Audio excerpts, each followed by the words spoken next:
Hello, everyone. I'm Jean-Claude at BeyondMystic, and welcome to this Friday night episode. Tonight's episode is entitled Simulated Reality with Solreta. Of course, you can find her work at solreta.com, and you can also find her on YouTube at Psychic Solreta, I think. Solreta, welcome back to the show.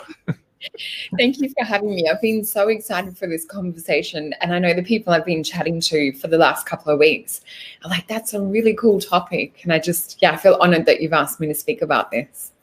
Well, I'm very excited. I think we're here now. I've been having a lot of conversations with a lot of other guests, and it feels that somewhere, somehow, either the veil is dropping, either the matrix or the fence is dropping, and I find that manifesting reality is becoming quicker and quicker. Oh, we have a little bit of an echo. So, Retta, bring your volume down just a little bit for the computer. And, oh, wait, I have this. Slide back up here. Okay, so there you go. And yeah, I'm excited to have this conversation because a lot of people have been asking questions during these last couple of shows here in the last weeks, and they're saying, hey, GC, why don't you do a show on how to, I guess, improve one's reality? How do we jump to those higher timelines? How do we jump to those higher versions of ourselves? And I'm like, oh yeah, that's a great show. Who do I have? And oh, Solreta. Let's do a show with Solreta. We'll get through all of this. You. Oh, you're welcome. And I know that you just pulled some cards before we started the show. So why don't we start there and see what the energy is like tonight? And then we'll dive into all of these topics. And of course, everyone, thank you so much for joining us live. This is going to be a live interactive show. We'll take your comments as we go. And we'll take some questions a little bit later on in the show. But give us some time here to lay down some track and talk about bending and warping our reality. Yeah. So, Retta. I just saw in the comments there's some beautiful people from Canada, from Quebec, and I was just thinking of them the other day. So we met at ECETI a couple of years ago, and they're such beautiful twins. They gave me these gorgeous beads that I've still got, and I was holding them the other day, and they were in my mind just thinking about them. Yeah, wow, so thank you. Awesome. I still have those beautiful beads. Awesome. So the twins from Quebec, did they go to the ECETI Australia or to the one to the States? Okay, awesome. Yeah, awesome. Yeah. Cool. Well, welcome to the show, folks. Yeah. Thank you for joining us. So it's interesting. I was just reflecting on, simulated reality through the week, and synchronistically enough, my 12-year-old son said, "Mum, can we watch The Matrix?" And I'm like, this is funny. It's like he's picking up on, what we're going to be speaking about soon. And, I didn't say to him anything about the show that we were doing or anything. So that was interesting, rewatching The Matrix after a long time. But I thought, let's pick the cards. I mean, I have my impressions of what simulated reality is, having done readings for so long and having had, a lot of paranormal phenomena happen for all my life as well. So I've always had a different view on reality compared to, I guess, some of my friends and family. And I thought, no, let's just get a clean start. Let's see what the cards say, because I don't like to put my impression or my feel on it. I love to kind of start from scratch. So what I got when I was shuffling the cards, Spirit was showing me, I was getting a really positive feeling, and I was getting more after, we've got more people from Australia. Hi. I was getting the feel of, all right, we've got to this stage where we've kind of hacked the source code for this simulated reality. That was the feeling that I've got with the cards. It wasn't that I was really looking into this energy so much as to what is a simulated reality. It's kind of like, no, you've already got the keys. Here's the car. And Spirit was sort of pointing to the car. So we've got prosperity begins. So that seed's already being planted. We already, I guess, on a subconscious level are awake to being in a simulated reality. Then we have hope. So this is that self-realization, that actualization. This is kind of like Neo in that moment where he wakes up and he's like seeing code everywhere. That's the feeling and impression that I got with that. We have victory and success. We have balance. And you can see this is sort of like the magician floating in the air with all of the tools, but angelic, kind of otherworldly, or between two dimensions. Then we have truth. So I guess this is the truth of our reality, the truth of like our true nature. We have triumphant success. So many positive cards. And then I asked for cards from my other deck So that was the Psychic Tarot, those cards. And we can sort of see like a theme or a picture about this awakening, this truth coming to light. I also feel that with this one too, this to me kind of looks like, you know, an Ace of Swords. It feels like something new that's been handed to us, a new kind of like idea or impression or something on a mental level that we've expanded, or it's like spirit sort of giving us this and going, right, this is something new. It's a new platform or a new kind of thought form to work with. The other one that I had was these other cards. I'm seeing sort of like the past battle. And what we can see with this last card is she's having to really fight in a way, or like hold back. This is negative archon energy down the bottom. We can see that the higher self is sort of like kicked in there, and she's trying to bring something to the surface. There's such a fight, such a having to, you know, like day-to-day battle in the matrix or battle in this simulated reality. And if we look at this as our biocomputer with a spiritual the spiritual part of us plugging into this biocomputer, this avatar, and that all connects through the pineal gland, the brainstem, the you know, the kundalini, the chakras, our acupuncture system, our central nervous system. This is our biofeedback into this experiential 3D world. But we're more than that. We're a multidimensional being harnessed or hooked into this avatar. And that's what this is. And we're trying to break free from it. This is the past. What we're currently in now, and I would say some people are playing catch up. They're sort of like in this state, and a lot of us still are stepping from one world to the next and having moments where we kind of like flick back because the lights are coming on. And that's what December 21st was this jump from one transitionary dimension into this next one that we're currently going in. And this is going to be evolving over the next 2 to 3 years. We're going to see more cracks in this simulated reality, more cracks in this matrix. But what we're heading to, and what some people are already at, and miracles are happening. You know, we're seeing UFOs, we're seeing flashes of light, we're seeing a lot of paranormal stuff happening. And people experiencing miraculous healings. They're experiencing telepathic communication and connection. They're experiencing, you know, so much more expanded state of consciousness and realization. And they're experiencing breaks in, you know, past patterns. At the same time, we also see others that are really, truly stuck in this kind of reality or this third dimension. And what the prophecy talks about to do with the original people here as well is that some people will stay within that old reality, and there'll be those that shift into this new reality. I know when we've had my partner Evan and his dad Stephen on, Evan and Stephen Strong, that Ev read out a Hopi prophecy that talks about getting into the river. And it's not that, like, you know, we can jump in the river with anyone else. We have to sort of have that leap of faith and hop into this new frequency, this new current, and hop into that flow. And that's what I'm seeing here with the Magnus. So this to me is sort of like the ultimate attractor. Look at this. Does this not look like the Matrix? And kind of all of the different things that you can bring and harness towards you? This to me is kind of the end of the journey of the Fool. So the Fool walks with a blindfold almost, or walks with this open-eye wonderment, I should say. And he like sets out on the path. He's got his rucksack on his back, so he's sort of got the essentials. He has a little dog that he's tamed that walks at his feet. And the other way that I see it too is it's like he has to experience certain things. It's like, you know, like Alice in Wonderland would be the female archetype. So there's that drink that says, drink me. So it's like you have to drink it. You can't just be told what it feels like, what it does. You have to go through that experience. And that's what we've been going through. We've been getting into the tactile, third dimensional side of things. We've been having you know, all of these things being downloaded to us in a physical experiential level, and also on a subconscious level too. This is about breaking free from thoughts, mindsets, addictions, other things that are holding us back. So this is about becoming more of an unlimited, expansive consciousness that has free will. And this is what I'm seeing that we're heading towards within this simulated reality. It's breaking free of the bonds that tie us into this, which is that clear example here. So we can see there's a lot of free will. There's a lot more choice. There's a lot of magic that is surrounding this card.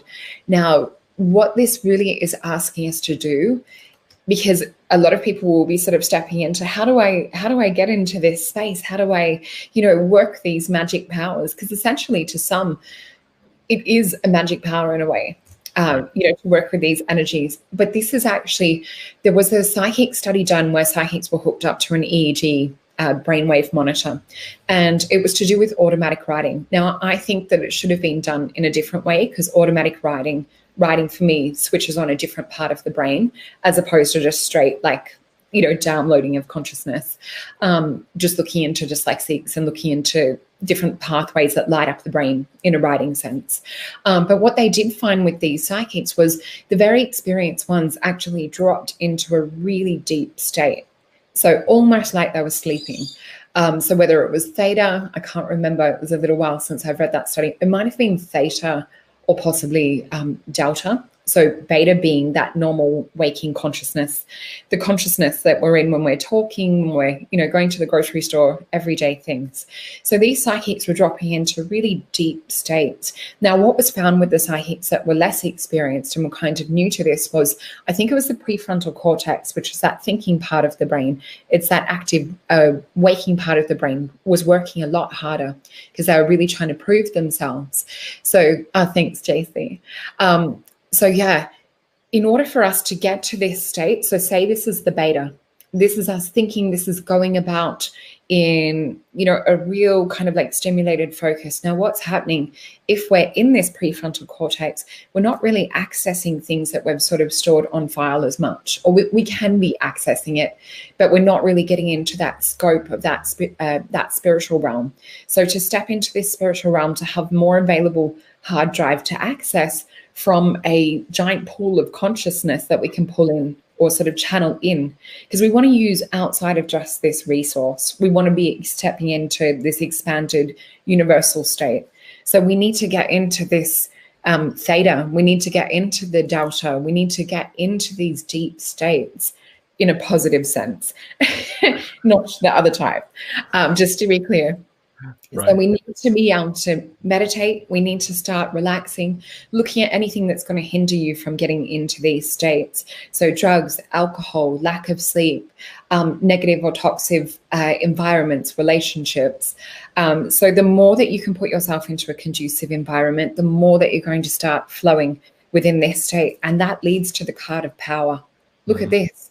This is amazing. This is earth, air, fire, and water. This is a four of discs. This is something, a new foundation, a new dimension, where we can see at the top this sun energy coming in and this little window that's letting spirit in, or letting this kind of like God transformational energy come in. Here we have Capricorn as well. This is the high achiever. This is someone who does not give up. I'm just so excited. We're there. We're getting there. We really are. This is amazing. And it's so funny because, I'd logically thought, where are we going to go with this simulated reality? Like, there's so many places we can go. And that's why I thought, let's ask the cards, because, Spirit is always working with us, always giving us that guidance.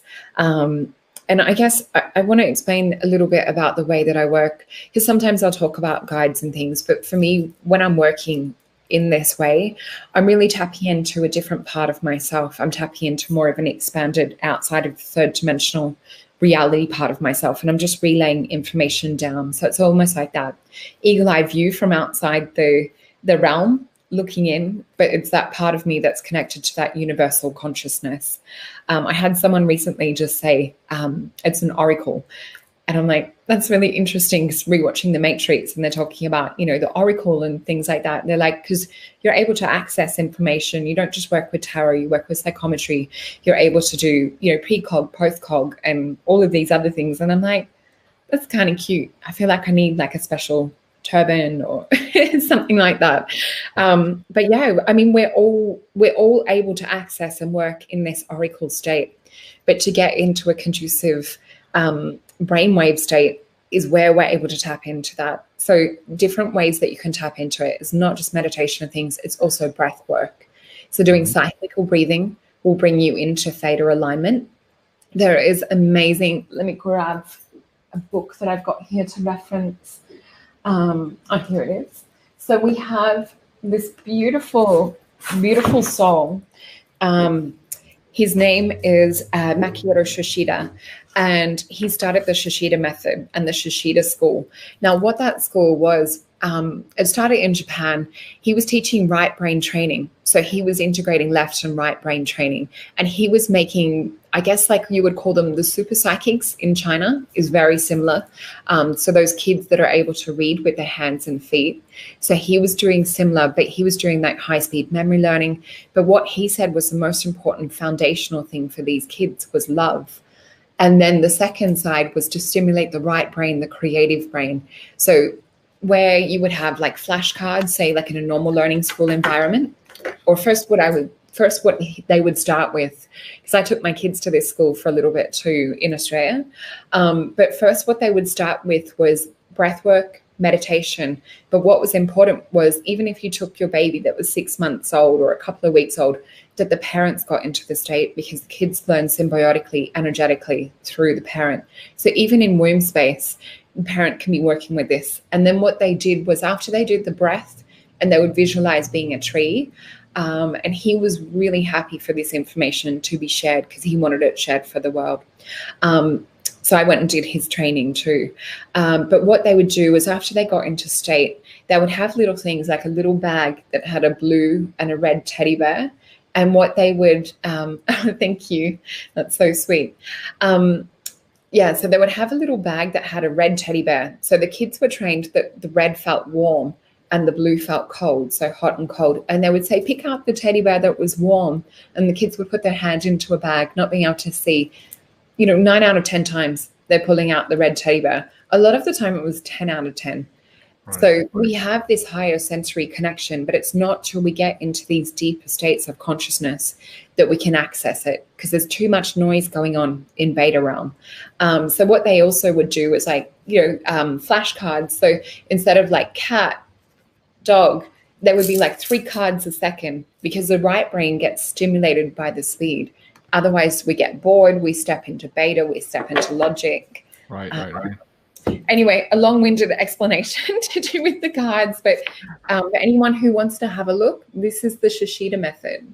Okay. That's how it's spelled. Really, really fascinating information. Very good. Okay, so hold on a second here. I'm getting notifications that my internet connection is dropping. So if you see me drop out, Solreta, just hold the fort as I reboot my modem. I had this email earlier today from our internet service provider saying that they had outages because of this storm. And it's still ongoing now, and I can see my connection is barely up to par here. So if I lose you, just don't worry. I'll try to come back. So folks, bear with me if you can't hear me or if you see me drop out. Just the nature of the game while we're doing our live shows here. So Solreta, I wanted to bring this up here because when you talked about the Hopi prophecy, you and I have had conversations before about the Four Corners and the importance of that area. I just did a show last week with Jenny Moonstone and Laura Eisenhower. Again, we talked about the land of enchantment and about the fact that for some reason in these areas, that veil that you were just talking about here between reality and the matrix of control is very, very thin, or if not completely dissolved, right?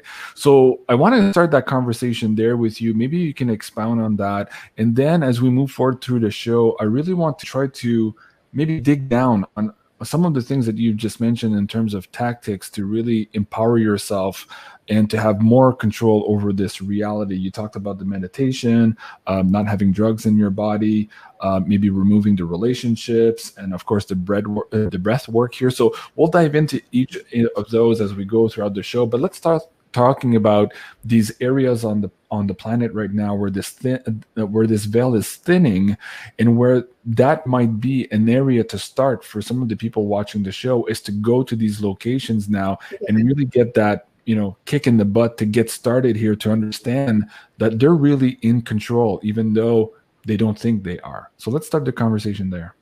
I love that. That's such a beautiful thing. And having been to, some vortexes like Sedona and Uluru and Mount Shasta and, other sacred places that we have here, sometimes what you'll find is that the earth will call you.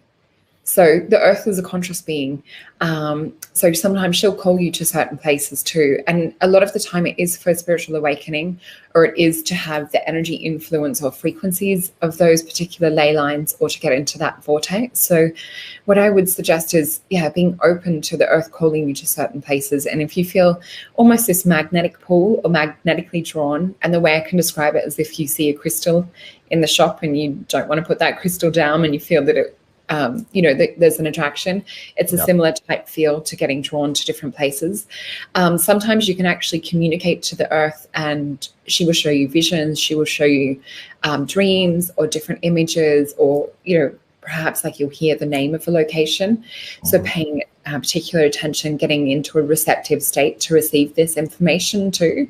Because a lot of us think, we have to fly to the other side of the world, or we have to, go to this place. You'll get shown local places too. Even I've been on vacation in different places and had the earth speak to me, and we've found places that are not even really listed, sacred caves and different things that spirit will call you to. So you can have phenomenal things happen when you're really paying attention on a psychic or telepathic or empathic level, for that matter, because the earth does really communicate very empathically. And sometimes it's in your backyard. Like you said, you don't have to go far. If you're picking up and you're really attentive to it, sometimes it's in your backyard. Sometimes it's the tree in your backyard talking to you. I mean, we have a bit of a vortex here, with a lot of UFOs and things fly over where I live.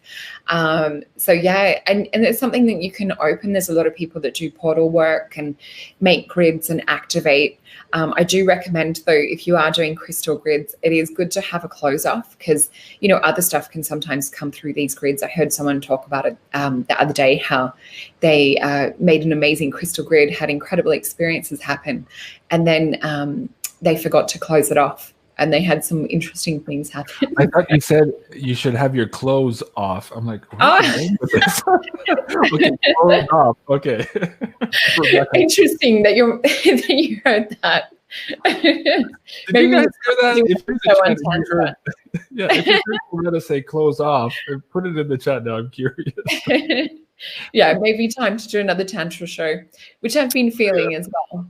Oh, yeah, absolutely. And it's funny you say that. Who was on the show a couple of days ago? We were talking about this energy and how it's important to bring it back. Oh, I think it was in my interview with Anya Kay. She was asking me about some of these earlier videos that you and I did, Solreta did, and Rihanna did last year, and how I got in trouble with some of the censorship on YouTube. And people were asking in the audience, hey, where are you going to put these episodes? Do more episodes about this. And I'm like, right now YouTube is not the place, but I don't know yet where to put them. And part of the issue was, I'm not just going to drop an episode out of the blue on BitChute without any of the context, right? Because there's audience coming in, they don't know what you're talking about, and it kind of, I feel it sullies in a way the meaning of the episode and the energy we're trying to convey. So I want to put it in the package where it's kind of like a series appropriate to the crowd who actually wants to hear it. So I have to find a way to make that work. But I agree with you. It's again pushing into the field, and more people are waking up to this, and they're like, wait, I do have a series coming up, just on that note, with Penny Kelly. It's going to be a 3-part series, and I think she called it Sex, What's That All About? So we're going to get into the frequencies, and again, how to use them, and how that connects to plasma, and now how that connects to then reality, forming reality. So that's coming up. It's going to be here on YouTube. We're going to watch our words, of course, and self-censor so that we can get this across. But for Solreta and I on the Kundalini Rising stuff, we need to figure that out, I think, Solreta, because there's still a lot of appetite for that. And I think as the frequency is rising, not just of the divine feminine, but the healing that's happening to the wounded masculine, we're getting closer and closer to being able to have these conversations here online, open for everyone. So my hope is that we can do more of that relatively soon. That's exciting. I'm looking forward to that series that you're going to be doing with Penny Kelly. I've caught a few at the shows that you've done with her, and her energy, I just love her. When you have her on, she just has this sweet energy, but she's kind of like the grandma that you wish that you had. I do have very cool grandma. Right. Awesome. Who doesn't like to wear tie-dye? Going back to your portals that you need to close. So let's go back to that. I wanted to bring up this image I love this for the audience, just to take you to that frequency. So keep going on the idea of the portals and these crystals. Yeah, so definitely going into places where there's portals can be activations. Now, if someone is going to portal places and they're perhaps not ready to catch up with what a portal is going to activate, so say they do have like addiction, or they do have a lot of unhealed trauma and different things, sometimes these portals can activate and really bring it to the forefront. So it can lead to what I would call in tarot a tower moment, where other things might crumble or kind of fall away. So really, make sure that if you're going to a portal that you're doing the work too. It's kind of like you don't want to drink a cup of ayahuasca and you've literally just been not preparing. You've been not doing the diet that the shamans want you to do, not getting into the meditation and the mindset. You need to be prepared for that spiritual activation that can happen at these portals. Because some people, if they go into a portal area, or especially here in Australia, if you go to a sacred site and you don't respect the ancestors, you don't respect the land, and you don't respect the energies of that particular place, some people can become sick, they can die, or end up in hospital with really serious things. I know Stephen and Evan have seen it time and time again. People, perhaps not listening, going to a male place and they're a female and they're not standing with a male, or, the different rules that go with each of the different places. So really paying attention to your intuition. I know when I went to see the Gosford glyphs, which is the amazing Egyptian hieroglyphs that are in Sydney, Australia, and they also have Pleiadian glyphs and original people glyphs that are there as well. Now, this was an amazing energy that was there. You're met with a tree that's a grandmother tree, and when you touch her, there's this beautiful energy that just comes almost into you. So you pop your hand on the tree, and we did a smoking ceremony first, popped our hands on the tree, asked for permission. This is really important to connect with the land, and especially because the land is connected with the ley lines, it's connected with the vortex. If we visualize this being that connection to that area too.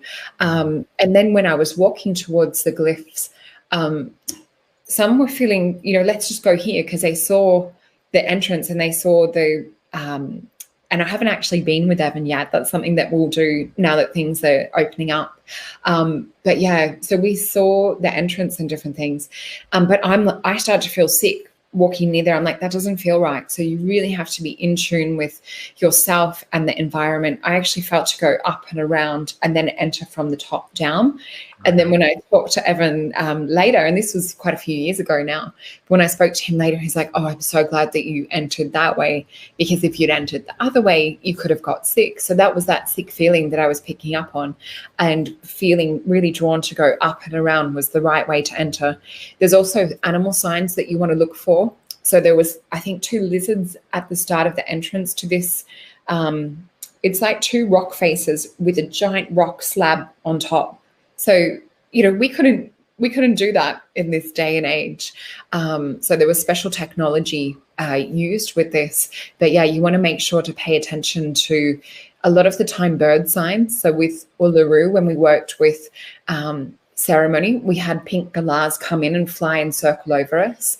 I can hear the birds going in the background as we're talking to. Really important to pay attention to the land. What is the land speaking to you? What are the animals speaking to you? When you follow that kind of guidance, you're sure to have an amazing experience rather than a negative one. Absolutely. Tim Cleary on the screen here says, thank you, Solreta. Hi, Solreta. I had a reading from her the other day. Helped me clarify a few things. So that's great. Thank you, Tim. And thanks, he says also, and thanks, Jean-Claude, for everything you do. Well, thank you. Jenny B says, happy to catch Solreta live. Yes. Oh, hey, Jenny. Yeah. And maybe, Jenny, you'll be the first one up on the screen here. If you have a question for Solreta when we get to the Q&A section later, I'll pick you up first. That'll be cool. Now, William, thank you so much for being here also. And Lasha says, JC, in your previous show, Andy, thank you for posting all of your shows for free. I want to thank you from the bottom of my heart. Thank you so much, Lasha. I appreciate that. Thank you. That's really cool of you. Thank you. And there's a weird frequency here. Let me bring this up. Katya says, "Which stuff?" Bye, JC. Okay, so I think so. She's referring to the energy here on the screen as being witchy. Okay. How would you answer that, Solreta? How do we address this? For some What people, is of course, it it's with very being? new. Right. Go ahead. Sorry, Oh, you so broke. was that in regards to being witchy? Is that what you were saying? I can't hear you. What's going? Oh, were you saying in regards to being witchy? Like a witch? Is that what you were saying? I believe that's what the person was saying. Which stuff? Oh, okay. Yeah. So I'm guessing this conversation is witchy to this Yeah, person, and I and they guess were. Yeah. people come from, all different walks of life. I Right. myself have not grown up with any religion. I've maybe been to church maybe twice or something when I was a kid, and it was quite a different experience for me. So everyone's coming and looking at this from different backgrounds. So take what resonates, and and use what resonates for you too, because this is our own unique individual within this reality, within this third dimension, going into sort of like fourth and fifth. Right. So I really don't want to offend anyone. I'm really just speaking the information that I get, and and my truth as well, and my experiences. Oh, thank you, Mark. That's so sweet. I love that, because part of I guess being a master of self and having more control over your reality is to have a bigger, wider view of the information. And in some cases, looking at some of this new information is threatening to your core beliefs, your programs, your past program. And it's asking you, just having these conversations is asking you to maybe recalibrate and rethink, or put in questions what you think you know. And that's the point of having these conversations. Of course, we're not pushing anything down anybody's throat. And if you don't want to watch the show, that's okay. Don't watch the show. But for those who want to be part of it, thank you for being here and for sharing your thoughts. And you don't always have to agree. And we welcome being challenged on some of our ideas too, because it helps Solreta and I also expand the way we view the world around us, and thus increases our ability to function in it as well. So that's the whole point of the show. So I wanted to bring that up, even though it felt like a weird energy comment. I'm just like, well, no, that's that person's point of view. It's okay to bring it up. And it's interesting because this week Spirit keeps showing me, I've seen it twice this week in meetings. Oh, hello. And they're showing it to me again. So they've been giving me the analogy of an Olympic swimming pool. Oh, thank you. I'm so blessed. The beautiful audience and the clients that the people here are amazing, and of course they love you. It really touches my heart. Thank you. So the image that Spirit's been showing me this week, and even again today, is the image of being in an Olympic-sized swimming pool. And you know how you have the ropes? So what they're talking about, what they're showing me is being in an Olympic swimming pool. It's like we're swimming in our lane. Yes, there's other people swimming in the other lanes, but they're not focused and swimming, sideways, getting distracted by what everyone else is doing. You literally, it's focused on your lane, and what comes into your stream is what's meant for you, or perhaps a lesson for you. But the other analogy was, they were also showing me through the week with one of my beautiful clients. They were in an Olympic-sized swimming pool, and it was about putting the blinders on. It was about, just staying in your lane, but it was also about having access to the size of the Olympic swimming pool, but your confidence is keeping you small within one lane. So there's a couple of messages when you look into what Spirit is showing with that analogy of the Olympic swimming pool. But, not everything is going to be meant for us. And, I myself, a lot of friends and family are not into a lot of this stuff and think it's a bit woo-woo and everything. For me, this is something that's in me. It's something that I'm, came here to do as part of my soul mission and journey here on earth. And I don't feel to dim my light for anyone else. We all do that enough in childhood growing up. Way too much. Yeah. Yeah, and I think it was JP Sears on one of his videos. He says, I decided to be me because, of course, everyone else was taken. So that makes sense, right? Isn't it? And live for you. That's the whole point here, in understanding what your soul mission is, what your soul contracts are, what your magic is, and how to develop it, and then to be of service to others. That's what I think life is all about. So, Solreta, let's dig into, let me see, you brought up quite a few things here. Let's talk about these addictions and patterns. Okay. Yeah. How does one go about identifying and then removing those addictions and patterns that no longer serve you? Let's start with that. Okay, so I guess having worked for years as a kinesiologist as well, because we work on physical, mental, emotional, and spiritual levels to try and really pinpoint and access where the core, or where like that core wound or like little seed to, whether it's an addiction, whether it's like a negative core belief, emotion, or whether it's like a physical ailment, like a pain, if it's coming from this lifetime, if it's coming from past life. So you really want to get to the core of why this is happening. The other thing that I've worked with in the past too is working as a crystal dreaming practitioner, which is kind of like a shamanic guide, facilitating altered states of consciousness, sort of like it's like a crystal grid that you lay in, and it pops up almost like this screen into subconscious or higher state reality. It's really, really amazing experience. If anyone gets to physically go and have a crystal dreaming session with a practitioner, because there is many of us all over the world. It's not something that I do so much because I work online, but for myself, I'll still set up grids. But what you find when you're working in that way is sometimes different addictions or different thought forms or things that are holding you back may stem from a past life. Now, this could be a contract or agreement that was made in a past life. So say, for example, like the witch trials is a common one. So for some, they might feel to keep their magic to themselves, or they might be scared to step into learning about these knowledge or working with different tools, or really showing who they are on a spiritual level, or on a true kind of, magic level, expressing and working with their gifts. Now, this could be to do with fear of retribution because it's happened in a past life. So we need to go back and clear that trauma. We need to rip up any contracts or agreements that are keeping us from staying small, so that we can flow that energy and have it like a tap turned on in this lifetime, in the here and now. Right. For others, to do with addiction, sometimes it's often parasitic. So what I mean by this is we have like archons, or we have, negative entities or dark thought forms that can sometimes see an opening or a wound within someone's light body or their aura, or even their emotional body. And they'll come in, and what they might do is sort of energetically or negatively influence someone to go and drink, or influence them to go and have whether it's like addiction with food or different things like that. You can also see this, the impact of this, on the brain that it has as well. And sometimes you can even, it's almost like a moderation or a numbing that's happening to some people. And it's like they're using that negative influence as a numbing, or some might even say as sort of like a self-medication. So it's really important to look at why it's happening in the first place. Now, sometimes people don't even realize there's addiction stuff happening. It might be happening on a subconscious level. And when it's happening on a subconscious level, that's when sometimes it's more of a negative entity or a parasitic thought form. So that's why sometimes, getting counseling or different things like that doesn't always help. We need to actually clear it at the core with the thing that's kind of, creating that in the first place. So that's, one way of looking at it. And this is why some people have had, amazing things happen when they've done iboga or ayahuasca. They may have done 10 years of counseling to try and get rid of addiction or negative thoughts and things like that. And they go to, a couple of sessions of ayahuasca, sometimes even one, or do iboga, which was even more intense. And they've had what feels to be 10 years of counseling come in and have that guidance, that spiritual awakening.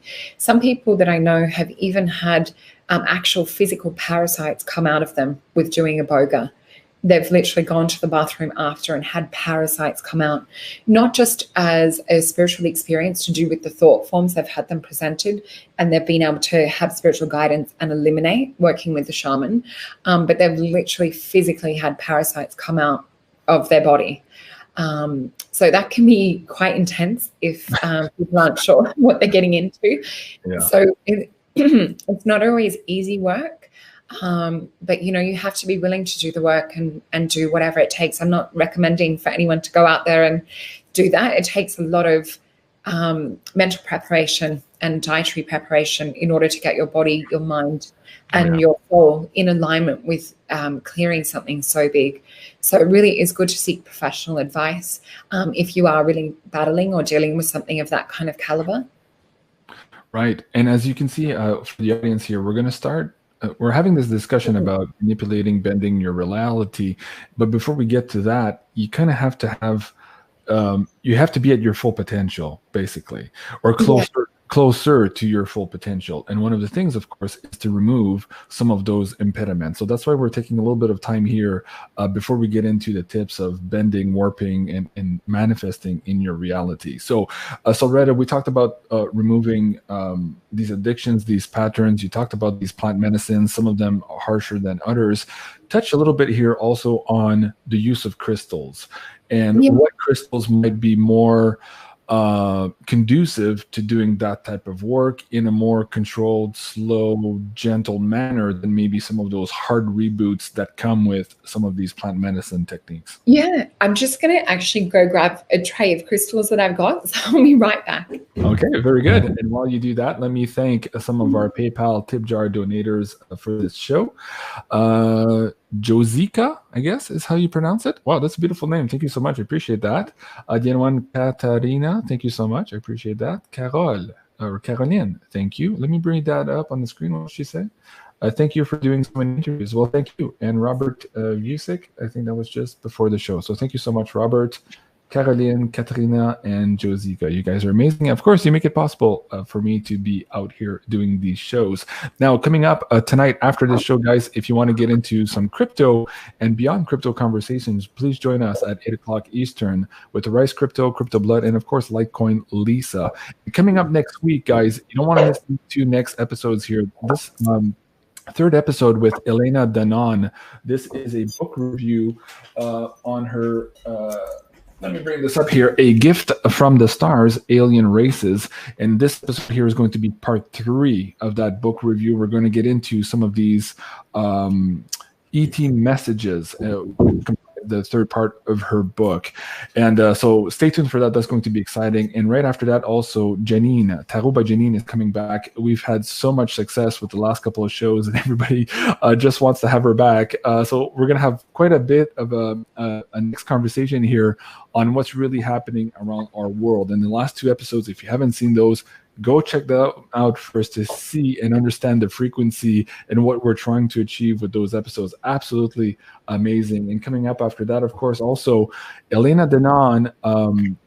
We're going to start this series and we're going to talk about Egypt and her work in Egypt, her connection with Zawi Hawass, and some of her understandings of all of this knowledge that is now basically flooding through the gates, even though the gatekeepers are trying to prevent this information from coming out. So that's going to be a brand new series on the show, and it's going to be called Discovering Egypt with Elena Danon. So set your calendars for that. There's quite a bit of interesting things coming up on the show here at Beyond Mystic. Okay, back to you, Solreta. Crystals.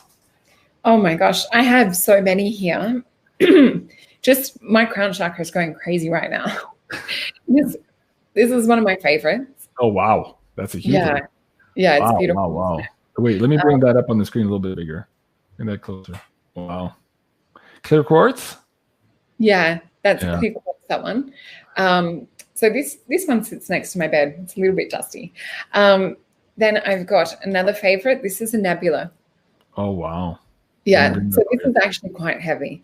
So this nebula, when you meditate and you hold it, it feels like something that's pulling you through different dimensions and taking you into outer space. That's sort of the feel with it. It's like a guide. So you can ask it to take you to different places, but it literally looks like a nebula galaxy. Wow. Yeah. And then this. What is that? Is that nephrite with, do you know what that one is? They just call it a nebula, but it might be a nephrite. Wow. Yeah. Luckily, I have a good wholesale account. I was going to say, because that's expensive. Yeah, or I should say at the dealer. And the dealer gives me and here is a tray that I have. So this tray of crystals, which is actually quite heavy, I'm going to put it down. This is something that that I would use in a crystal dreaming. Actually, there's a picture on my Instagram where I'm laying in a crystal grid. You can see crystals all around my head. So essentially what you do with crystal dreaming is you have 1.5 meters of quartz and other crystals aimed at opening up the pineal gland. So when you have your client actually laying down in this mandala of crystals, a lot of it aimed around the head, what happens is it facilitates an altered state of consciousness. So quite often clients experience almost like a screen pop up, and they can see things clearly. So even if they're not clairvoyant or they're not visual, they'll quite often have a very visual experience, and it feels like they're dropped into that experience. Is like the crystals enhance our receptivity. So you'll often see your guides, you'll be able to work at releasing different things, do body scans, see where there's blockages. And so the facilitator's role is to kind of be on that shamanic journey with the client. So, you know, for me, a lot of the time I would see clients, what they're seeing, I'm seeing at the same time. Right. But it's like you're just a guide. You're not actually going in and manipulating or changing things. You're letting the client speak to you and tell you everything they're experiencing. And you're there sort of like as a safety guide on that journey. But amazing experience if anyone ever gets to experience them. This is a very cool ET looking one. See this one? Yeah, beautiful. Let me bring it up a little bit higher. Yeah. So this is called bismuth. Bismuth, yeah. I've seen those. Yeah, very nice. Wow. So this is quite rare in nature. This one is actually lab created, but still has the same alchemical energy to it. Yeah, there's some and it doesn't, I just want to say, it's not the size that counts, it's what they do. So even like one of my favorite crystals is about this big, and it's a little, almost like a piece of volcanic glass that I found at Mount Shasta. Which is funny because I thought that I put it back down, and I came home, got back to Australia, and it was in my bag. Mm-hmm. So then you've got octahedrons, the softly right octahedron. So these actually in the ground will go from a cube into an octahedron into a cube. They shapeshift their actual physical structure. Wow. Yeah. And so I've got lots of little ones of them. Yeah. I actually just recently took up a special crystal to Stephen Strong. It was this beautiful druzy quartz. This is the druzy quartz, which we have here in Australia. It's kind of those lumpy little ones that might have another name in Canada or in the States. But it actually had like a hole in it. So it was like this crystal for protection. Really, really amazing crystal. Do you want to see what Sarah and the girls got me for my birthday? Oh, wait, do you have more? Keep going. I'll just show you this one. Okay. This is an celestial. The other one that I would also recommend is an apophyllite tip, which I don't have right in front of me, but it's like a pyramid that has a milkier quartz to the bottom, or like a cloudier quartz, and then goes into this crystal clear tip at the top. It's like a pyramid with a crystal top chamber. Those are really good for going from this dimension into that higher octave, which is what we're talking about with the show. So I highly recommend apophyllite for anyone wanting to get into what we're talking about on an experiential crystal level. Wow, very good. That's awesome. I love crystals. Yeah. We could do a show on crystals. So what did the girls get you and Sarah for? Let me try to bring this up. It's a little heavy, and it's a geode. So let me see if I can bring it in the right angle for you guys to kind of see it. Hold on a second here. Can you see inside there? Oh my gosh! Wow. Yeah. That is so beautiful. I forget the name of it now. I'm drawing a blank. That is beautiful. Yeah. It almost looks like a wider version of a celestial light. Oh my God, it could be that. Yeah, it's not that. I don't remember the name now. It's hard to see through the screen, but really, really beautiful. Anyways, I found since I put it in the office too, it changed the whole frequency here too. So really cool. Holy cow, massive. Yeah, it's a big one. And Sarah saw it maybe a couple of months ago in the store, and the lady who owns the store is a galactic shaman, for lack of better words. And she's been here on the property drumming and doing drum circles with some divine feminine here, and really some healing work on that. They're really, the natives around here are really interested in some of the trees on my property. They call them the grandfather trees, and they come here to do these different ceremonies.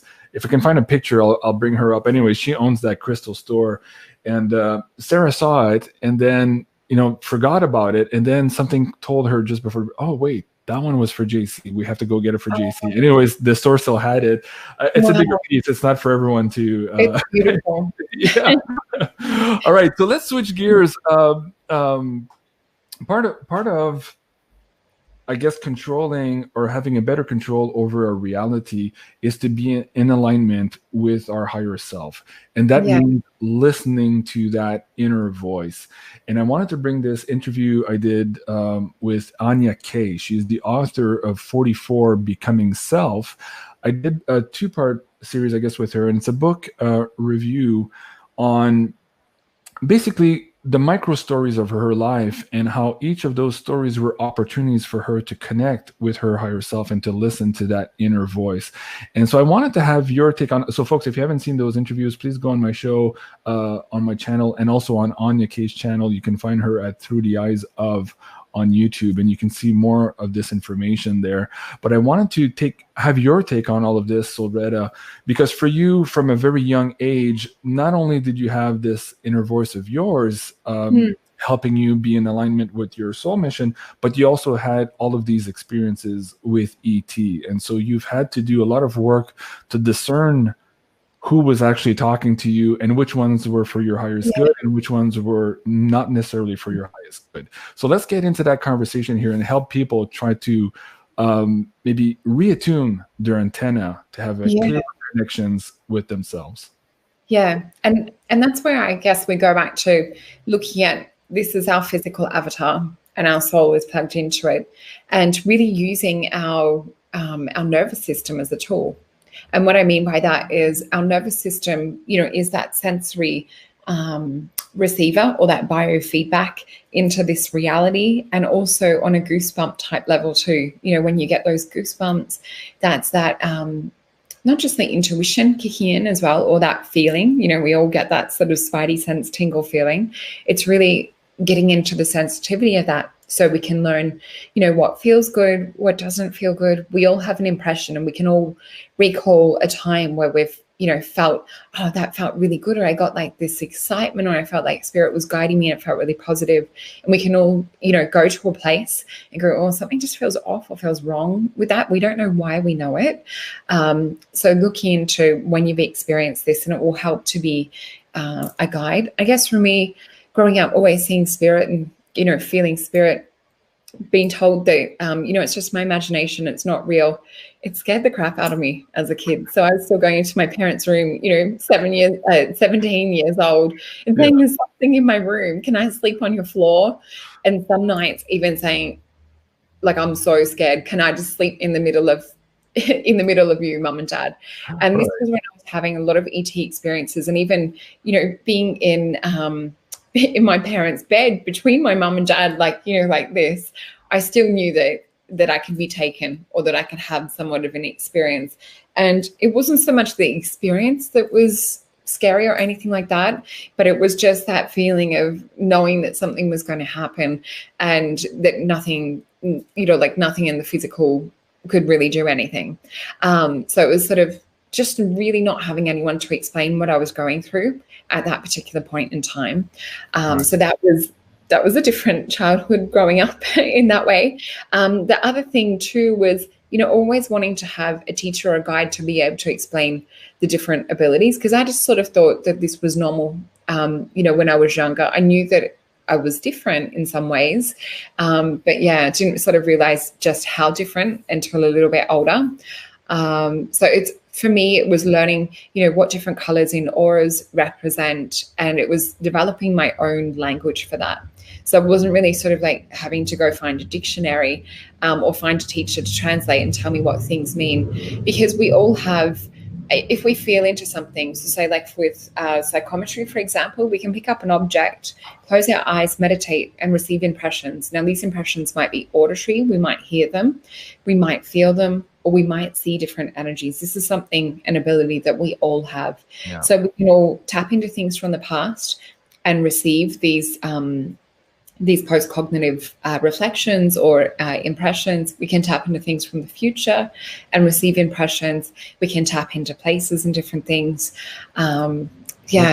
That leads into my next question here. We're already at the hour mark, so I want to leave some time for the audience to ask you questions. But let's switch gears here into what Dr. Joe Dispenza calls like quantum jumping or quantum manifesting and all that. So I'm not asking you to quote his work, but to use some of those concepts here to empower the audience here today, which are looking for tips and tools, again, to reach their higher potential. So let's crack that open a little bit here for the audience. Yeah, and I love Joe Dispenza's work too. So I love that you mentioned him. So yeah, he really talks, I guess, if I was to put into like a visual reference of some of his work and try to sum it up into a compact form, it's really sort of releasing yourself from those entanglements, whether it's entanglements from the mind, so negative tapes that we have playing. We need to be able to step into like positive tapes and choose where it is that we want to go more in future. And it's about bringing it through at a very feeling sense. He also talks about sort of looking into, say, for example, if we're working with abundance, it's not just like, oh, I want to manifest that car. That would be connected to with that. It's actually stepping into the energetic feeling state of what does it feel like to be in that car? Oh, it's red. You can smell the interior. You feel what it feels like to drive down your favorite street. You really want to build up this quantum reality version of what it is to be in that manifestation fullness experience. So yeah, really important that we release like anything that might be pulling us back into old belief systems, preventing us from creating this new reality. So we also have, I guess, that heart math side of things. So he talks about that as well, just that that heart coherence. So not only do we want to be in a positive heart coherence with ourselves and with our mind, because that's conducive for positive manifestation, but we want to make sure that those special people in our lives, those deeper relationships, those deeper friendships, that we can be in that kind of like heart coherent state. Bruce Lipton, Greg Braden also talk about these kind of things, a couple of my favorite people. Right. So let's give them, let's run a scenario down, because you talked about meditation earlier. Let's use meditation as a practice or as a tool to connect to another version of our concurrently living avatar, to go see the success of that avatar, to and to pull back, I guess, through this quantum entanglement, that success or that ability to acquire success of that other avatar, and to bring it into this avatar. Let's run that scenario for the audience here and try to I know this is like a 2-hour course, just what I just said there, but very quickly, but very quickly, try to explain that for the audience. You're just kind of new to this. Yeah. And some tips on how to maybe try this at home. Yeah. So Caroline Mace, I think it's Caroline Mace. Back in college, my teacher, Karen Sedgman, who's a kinesiologist and a beautiful friend and like a spiritual mama to myself. She one day in college played this meditation. It was a Caroline Mace meditation, or Mice, it's MYSS, I think. And it was called an O Worlds meditation. Now, I've looked for it for probably around 20 years and I still can't find it. But yeah, what it was kind of that quantum reality. Thank you, John. Him and his wife, they're just beautiful. Yeah, it was a real pleasure to read for them.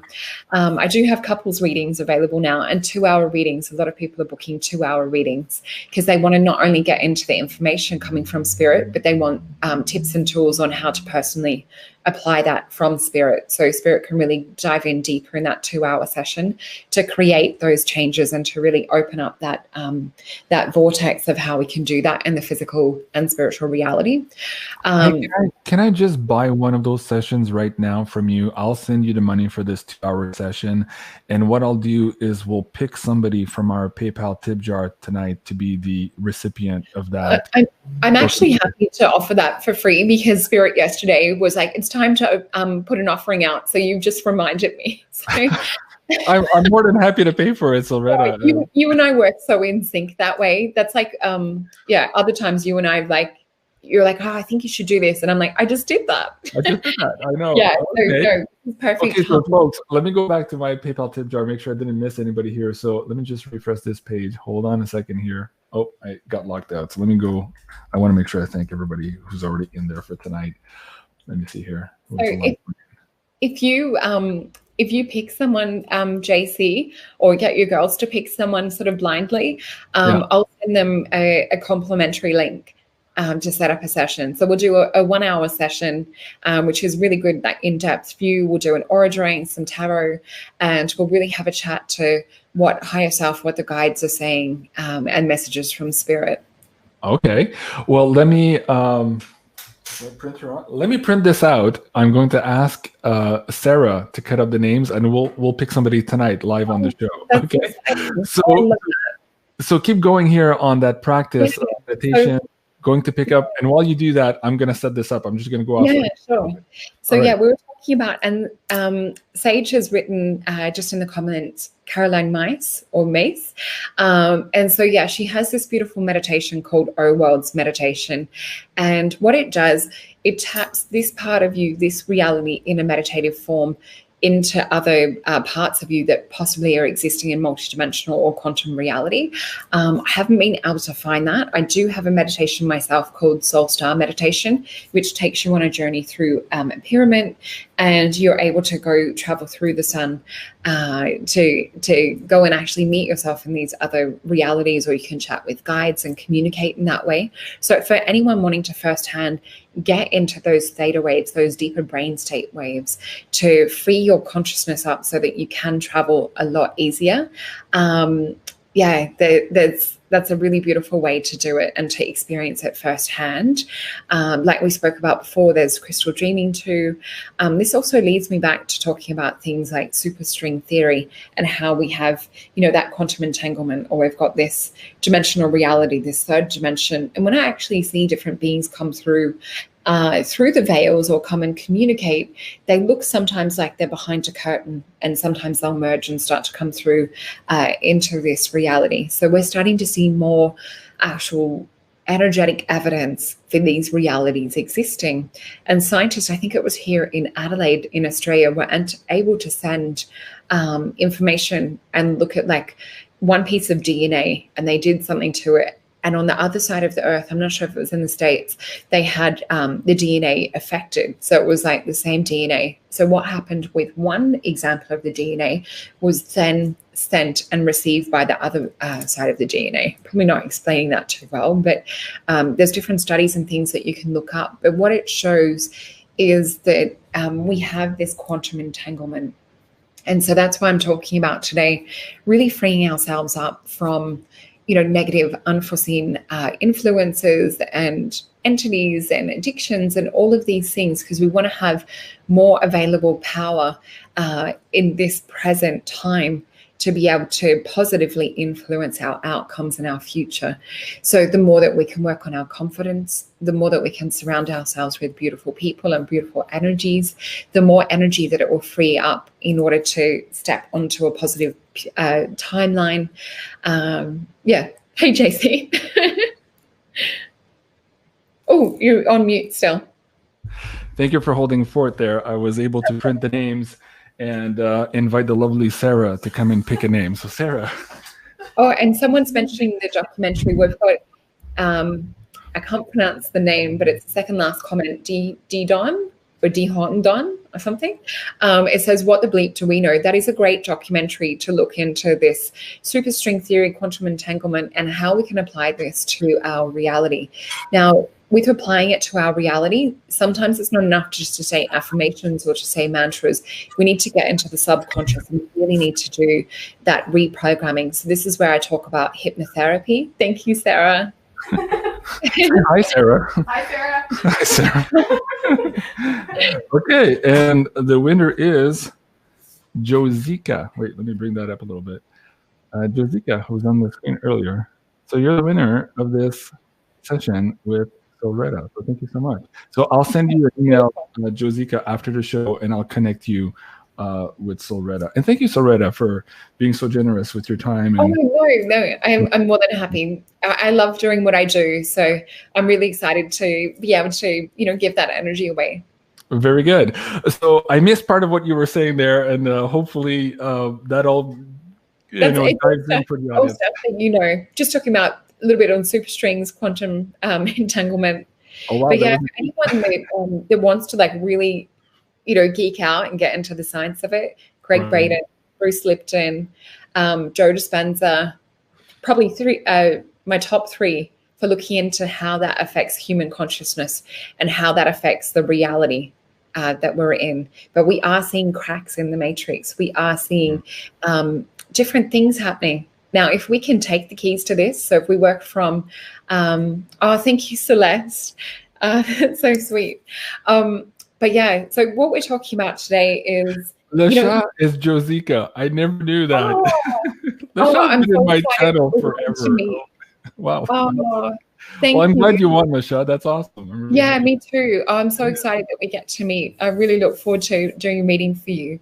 And remember, we invited people to do a reading live on the show impromptu, and Lasha was one of them, but she couldn't connect. I think her phone wasn't working. Anyway, so I'm glad.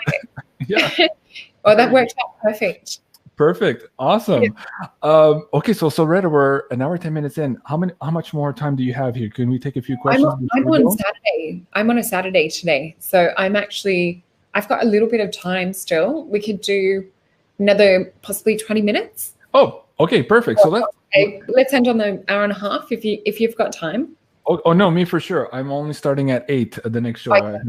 I have still some time. As long as you get to eat dinner before you it's been a long day, a lot of shows today.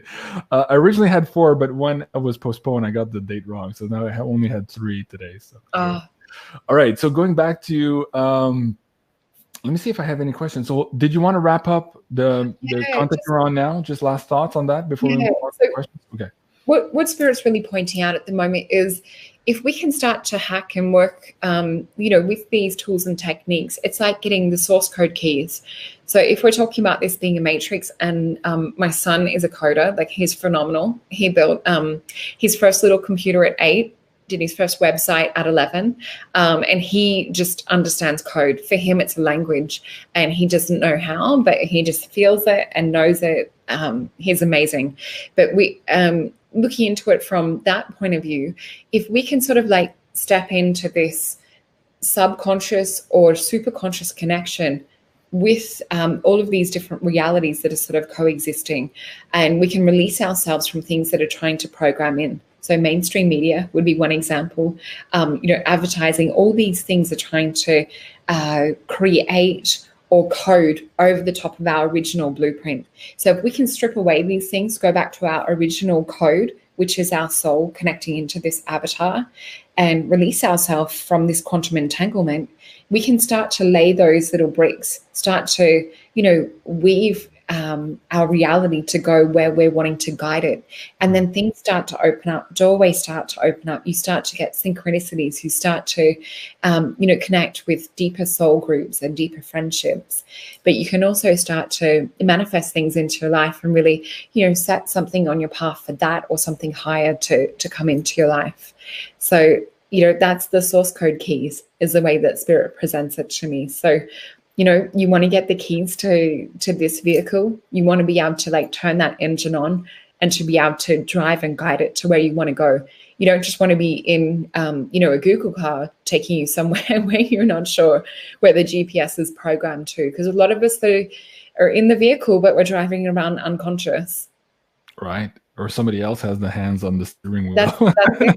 Right, exactly. Oh, beautifully said. Okay, let's switch in, guys, to the Q&A portion of the show. And I guess what I'm realizing now is that an hour and a half was not enough for this episode. So we're probably going to have to do a part 2 to this to move even deeper into some tricks and tools on how to, I guess, better control your reality and to manifest for your highest intention here. So Solreta and I are going to look at another date and try to do a part 2 of this at some point. And some more different tools as well, because I just saw Christian just said that I really needed this message today, deep. And there's other people that really want to know what is a practical thing that I can do around this. So really, if we look at it as a blueprint for another show, perhaps, then we can go deeper on what we've expanded on today. Well, if you had 15, 20 minutes, do you want to maybe bring another tool into view right now, and then we'll do the Q&A? Or do you want to start doing Q&A now? Really up to you. I'm happy to do whatever you feel guided. I'm just going. Well, I think maybe this is good for the first episode. People can go integrate that because there's a bit of clearing here first and self-love and self-care before you get into maybe being more in Yeah, control of your vehicle. So we'll let that sit. I think it makes sense. And then in the second show, yeah, we'll get more into these tips and practices. Although you went quite in detail in the first one here in terms of pulling from the other avatars into this one. Okay, yeah. so folks, if you have any questions for Solreta, now's the time. Please put them in high caps, please. It helps me out to pull them up from the screen and bring them up here. And it helps us Solreta read them also on the screen because we're working on a smaller screen than you guys are. Okay, so the first question was from Wendy. Solreta, do you have an opinion on tensor Oh, the rings? the tensor rings generators and energy devices. So my experience having held them and known people that work with them, what I did really notice a difference with, not so much like the tensor ring, like a little bit, but not enough where I'd go out and buy one. I do know people that have them. I think crystals are amazing generators, and I think they're amazing tools if we're looking at things in terms of alchemy. And it's not very often that enhancements are made on nature. Usually nature gets it right, and it's humans that kind of muck things up. But looking at like aqua auras or looking at like titanium coated quartz, we can see that rainbow aspect on that. These are more like alchemical tools. Another one that would be an alchemical tool. Oh, I just had it. Spirit was showing me an image of it. It might come back to me. But yeah, looking into different things like this, the cash technology is an experience that I had in the States. I was really lucky to be, to go to the States for a couple of different conferences that I did in Washington State. When I went to Yelm, I met with this really beautiful family who are clients of mine. And I actually got to sit in a cash technology, I guess you would call it like a healing chair or a healing unit. And the energy that I was met with was a plasma consciousness. So there's this special technology and it feels very ET.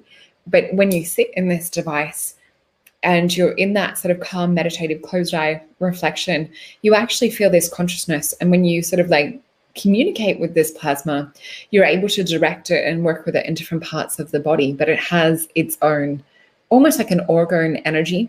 And this is sort of similar to what some UFOs are made out of as well. Is this, this is another show altogether. I love it with you and I, JC. It just, it's so exciting to be able to talk about this stuff because in your everyday reality, I mean, I'm lucky working as a psychic and working with this kind of education. And also I'm on the tail end side of a psychic course that a friend and I are writing. So that will be available soon too. But yeah, that's probably another show talking about UFOs and talking about that kind of consciousness. But with the energy devices, definitely look into the cash technology. I know this amazing person who's also a surgeon, and they left their full-time job as a surgeon to go work on this technology. So there really is some merit and some information to it. And I saw them pretty much look 20 years younger with working with this technology. Wow. Yeah. That's amazing. Going back to Wendy's question here on the screen too, you mentioned this before the show. Maybe this is an opportunity to kind of let the audience know what you're doing here with one of your affiliate programs, and you have some on your wrist right now. Do you want to talk about that now? Yeah, so I've just been approved to be an affiliate for these beautiful bracelets, which I've had for years and years, and I've wanted to sell them on my website. Let me just pick one up to show you. This is my favorite quotes. I've had these for years. And where is the start? It says, "Not all who wander are lost." And then you've got other ones like, and they're really just reminders. So you'll have ones that say breathe, ones that are encouraging or a reminder without it being a tattoo to get you to go into certain states. So we've got this cute little one here that on the inside of it, it says peace comes from within. Now they have beautiful necklaces and all sorts of like mandala rings and things as well. So that will be up on my site shortly and on my Instagram and things, but really, really excited to partner with Mantra Band. Very good. And how much longer will it take for you to be set up on your website with all of this, do you think? I'm hoping to do it this week. So I've got a lot of uploads and things, and I've just released an article.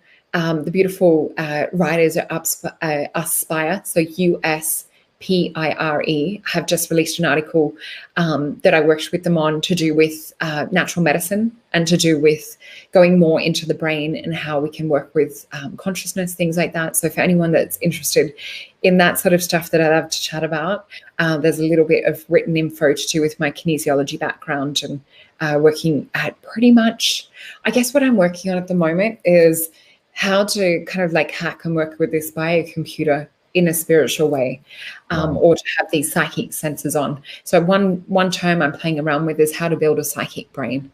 So that's something I'm working on at the moment as well. Yeah, I'm just thinking if there's anything else that we need to chat about. There's lots happening. I've just just registered as a TikTok user because I've been asked to be on an interview on TikTok. So that's coming soon too. Very good. Okay, so folks, stay tuned for that and just check her website maybe by next week, and you'll see some of these amazing affiliate programs and these rings that can have and help you hold a different frequency, higher frequency. Really, that's what it's all about. Okay, so Anna is asking, how can I untangle my gifts? So first there's the discover, and then there's the entanglement part. How would you answer that, Solreta?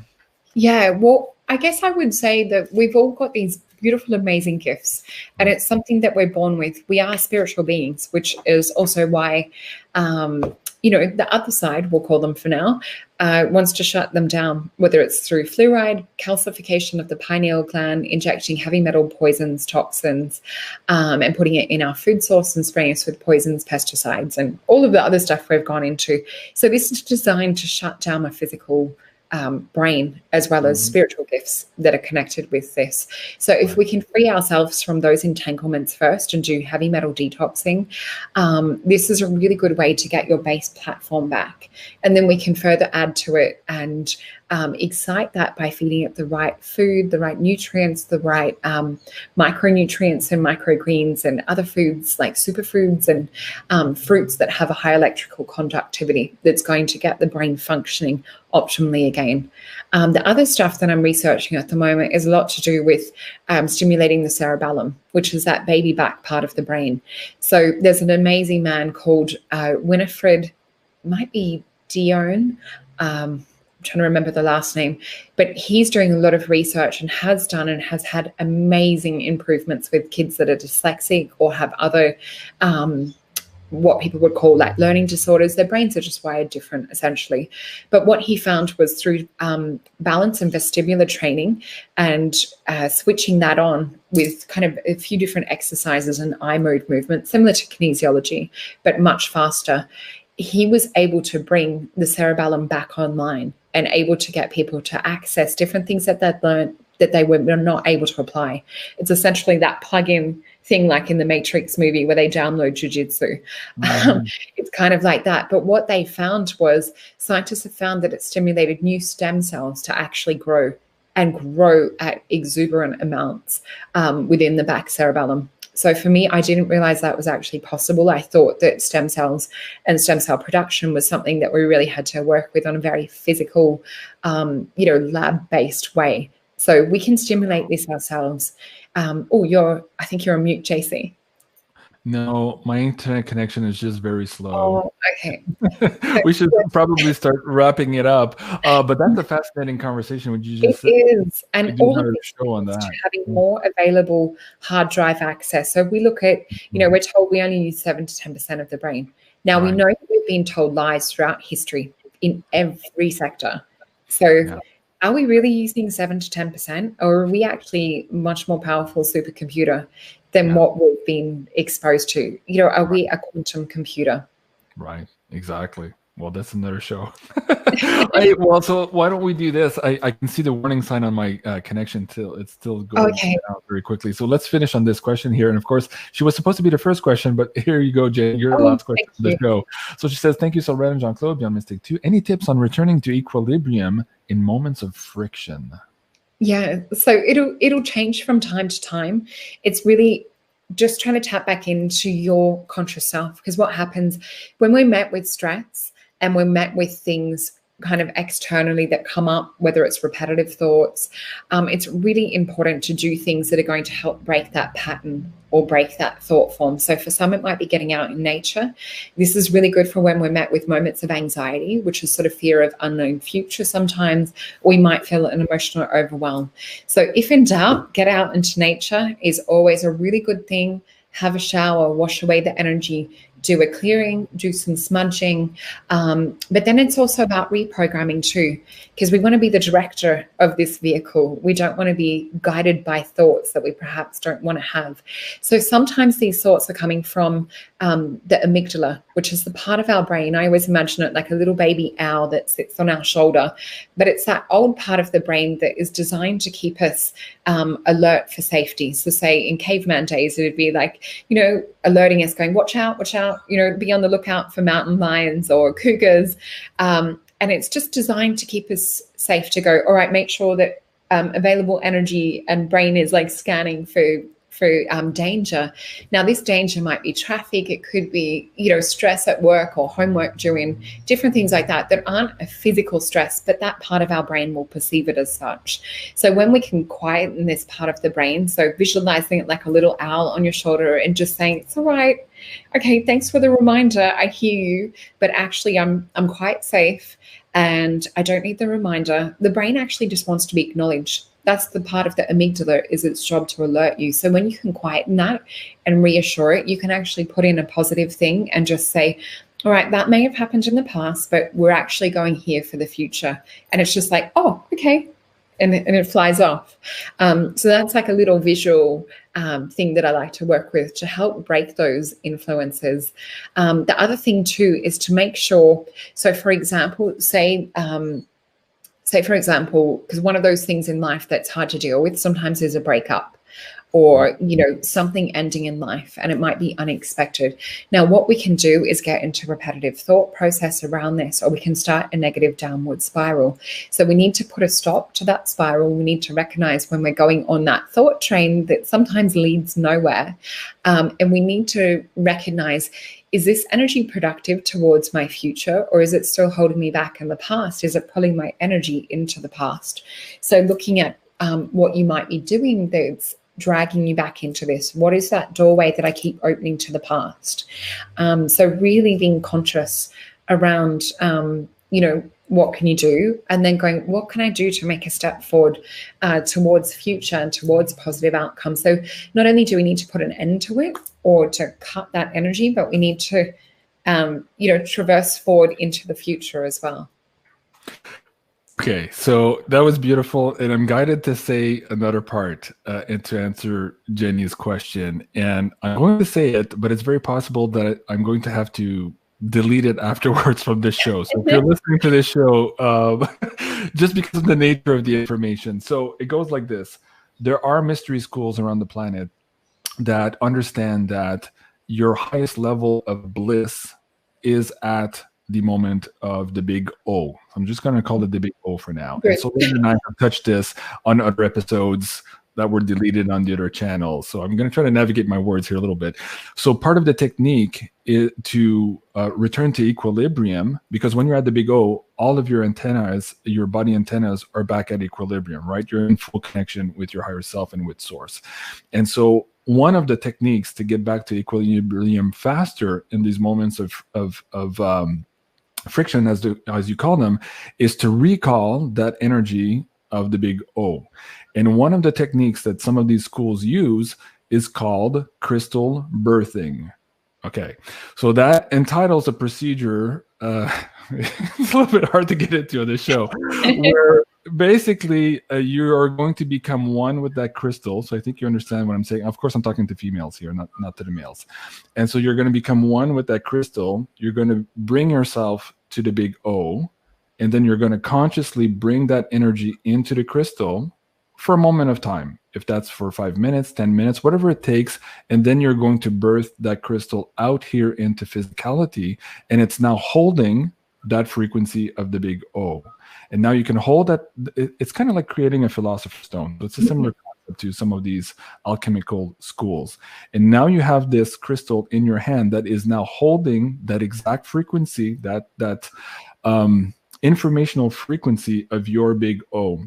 So anytime after that you want to get past this moment of friction to come back to that, as opposed to having to go through the steps of getting a big O, you can just hold that crystal again and bring yourself directly, instantly into that frequency. So you can hold that around your neck, you can put it in your pocket, whatever you want. But that is one of the techniques that a lot of people around the planet use. And of course, this is not common knowledge. I think I did okay not using the trigger words here, so I might not have to delete. You did a wonderful job. Okay. So that's, wow. Okay. So wasn't sure I was going to say that tonight. I had no idea we are going to get into that tonight, but I just felt, oh, Jenny asked a question. Let's bring it out there. Yeah. And it's so funny because like I've been getting messages just, from Spirit this week to use my crystal again too. So yeah, thanks for the reminder.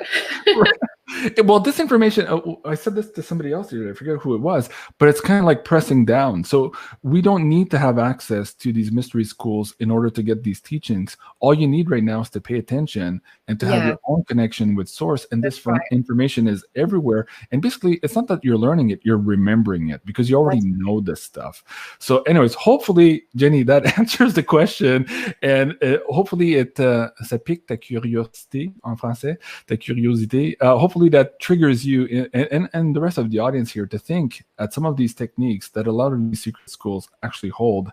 And they use this, unfortunately, to have control over other people. And this is why sometimes this information is occulted from YouTube, because empowering people with this, it goes against basically the matrix of control. So that's that's a powerful tip here today on how to control your reality. And we could probably piggyback on that for the next show. So Solreta, as we finish the episode here, is there anything else you want to impart to the audience before we go?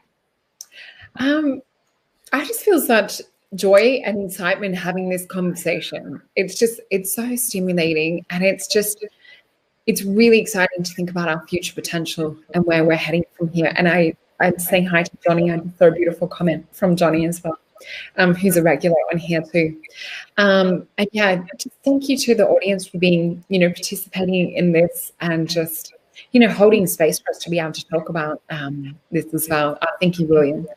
But yeah, I'm just really excited for like where this is going to go, because it just sets up that available time and energy and space for stuff that you might have floating around in higher consciousness to be able to come down here. So yeah, it's been really interesting for me today to have this conversation with you.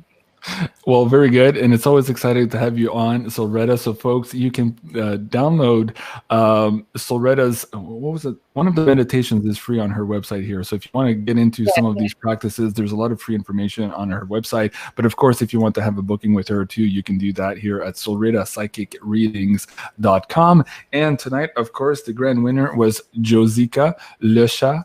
So Lecha, I'll be emailing you right after the show here to connect you with Solreta for that beautiful one-on-one session with her. So thank you so much, everyone, for joining us tonight. Please do remember to like, share, and subscribe here to our backup channel. And of course, also to Solreta's YouTube channel. She is just now starting again to populate some videos here. So let me bring that down actually to the chat so you guys can go and subscribe to that directly. So thank you so much, everyone, for joining. And stay tuned. In about an hour or so, I'm getting into another live stream here with my crypto friends for a conversation about how to empower yourself within the financial system changes that are currently underway.